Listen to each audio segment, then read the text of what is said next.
আপনি আসছেন কোথায় থেকে? ভাই আমি একটু বগুড়া থাকি। বগুড়া থেকে আসছেন। বগুড়া কোন এলাকায়?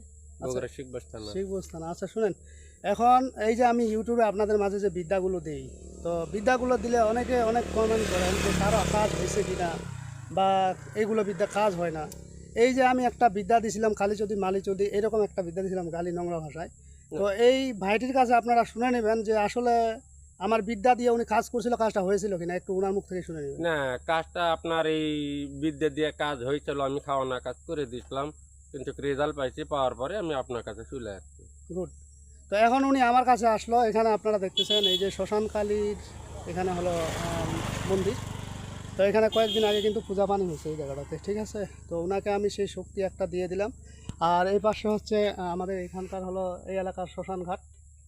তো এখানে আমি আপনাদেরকে সবসময় বলি একটা বিষয়, যে ইন্নামা আমানবির নিয়ত, নিয়ত ঠিক রাখবেন, সব কিছু ঠিক। নিয়ত ঠিক নেই, কিছু ঠিক নেই। আপনাকে আমি শেখাবো, শেখার পরে আপনি যদি মনে করেন যে আপনি নিজে বড় হয়ে গেছেন, তখন কিন্তু আপনার কাছে এই বিদ্যাগুলো থাকবে না।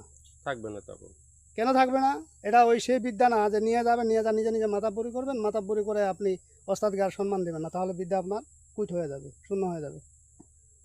তো অতএব ওস্তাদের সাথে কোনো সময় কোনো ধরনের বেয়াদবি করা যাবে না, কোনো খারাপই করা যাবে না। মানলে মানলে খড়ি, না মানলে হরি, না মানলে খড়ি, ঠিক আছে। আমি যদি আপনাকে এই বনটা দেই, বলি যে এই বনটা আজ থেকে নিয়ে যাও, এটাই তোমার শক্তি, কিন্তু প্রশ্ন হলো এটা বিশ্বাস করতে হবে যে এই বনটাতে আমাকে শক্তি দিছে, এটাই হলো নিয়ত।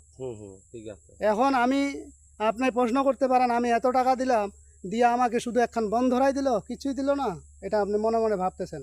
না না না না পশ্চিম না, কালেও আপনি শক্তি পাবেন না, আমি কখনো এটা মনে মনে ভাবিনি। শক্তি তাহলে পাবেন না। ভাবলে আর এত এটা দূরে আসলাম না। আপনাকে আমি বোঝার জন্য বলছি, অনেকে এটা মনে করতে পারে। বিশ্বাসই হলো আসল জিনিস, ঠিক আছে।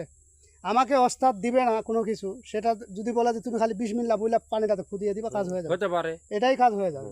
কিন্তু এটা হলো নিয়ত, ঠিক আছে। এতে নিয়তের উপরেই সব কিছু বরকত। আমি চেষ্টা করি, কারণ একদিন সবাইকে মরে যেতে হবে, আমাকেও যেতে হবে। আমার ওস্তাদ যেগুলো ছিল সেগুলোও কিন্তু মারা গেছে, তারাও দুনিয়াতে নেই। তদ্রূপ আমিও একদিন থাকবো না। আমি যদি জেনুইন বিদ্যাগুলো আপনাদের মাঝে না দিই, তাহলে কিন্তু বিদ্যাগুলো হাতছাড়া হয়ে যাবে।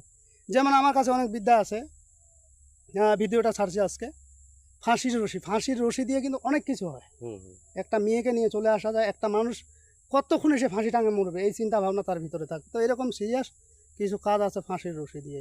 তো আমি সবসময়ই বিদ্যাগুলো দেওয়ার চেষ্টা করি আপনাদের মাঝে ভালো কিছু, কিন্তু সবসময় যে ভালো কিছু দেবো এমনটা নয় যে আমি আমার পার্সোনাল বিদ্যাগুলো সবগুলো আপনাদের মাঝে হাতছাড়া করে দেবো, তাহলে তো আমার কোনো ভিতরে গুণ থাকলো না।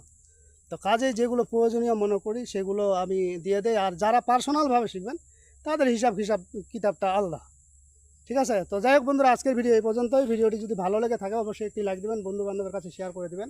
আর যারা এখনও আমার চ্যানেলটি সাবস্ক্রাইব করেননি তারা সাবস্ক্রাইব করে নেবেন এবং পাশে থাকা বেল আইকনে অল ক্লিক করবেন, যাতে ভিডিও ছাড়ার সঙ্গে সঙ্গে নোটিফিকেশন আপনাদের কাছে পৌঁছে যায়। আর যারা অলরেডি সাবস্ক্রাইব করে ফেলছেন তাদেরকে অসংখ্য ধন্যবাদ। তো পরবর্তী ভিডিও দেখার আমন্ত্রণ হলো, সে পর্যন্ত ভালো থাকবেন, ধন্যবাদ।